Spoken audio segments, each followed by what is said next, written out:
স্বাধীনতার ৮০ বছর পূর্তি উপলক্ষে তারকেশ্বর বিধানসভার অন্তর্গত নাইটামাল পাহাড়পুর গ্রাম পঞ্চায়েতের ১৪৫ নম্বর বুথে এক বর্ণাঢ্য পদযাত্রার আয়োজন করা হয়। এলাকার ছোট ছোট বাচ্চাদের স্বতঃস্ফূর্ত অংশগ্রহণে এবং জাতীয় পতাকা উত্তোলনের মধ্য দিয়ে দিনটি অত্যন্ত উৎসাহের সঙ্গে পালন করা হয়। এই বিশেষ পদযাত্রার নেতৃত্ব দেন এলাকার বিজেপি কর্মী সুন্দর সিং ও ১৪৫ নম্বর বুথের সমস্ত বিজেপি কর্মীরা। স্বাধীনতা দিবসের এই আনন্দে এলাকার সাধারণ মানুষের স্বতঃস্ফূর্ত যোগদান অনুষ্ঠানটিকে এক অন্য মাত্রা দিয়েছে। আর এই ধরনের সমস্ত স্থানীয় উৎসব ও গুরুত্বপূর্ণ খবরের আপডেট সবার আগে আপনাদের কাছে পৌঁছে দিতে সবসময় সঙ্গে রয়েছে আপনাদের নিজেদের নিউজ পোর্টাল আজ বার্তা। আসুন দেখে নিই সম্পূর্ণ ভিডিও। আপনারা দেখছেন আজ বার্তা, আজকের বার্তা, বাংলার বার্তা।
আগস্ট উপলক্ষে তোমাদের কেমন লাগলো?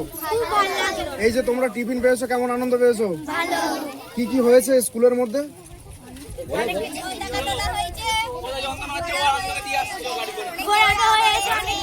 তোমরা সবাই সব খুশি তো? বলো বন্দে মাতরম, ভারত মাতা কি জয়।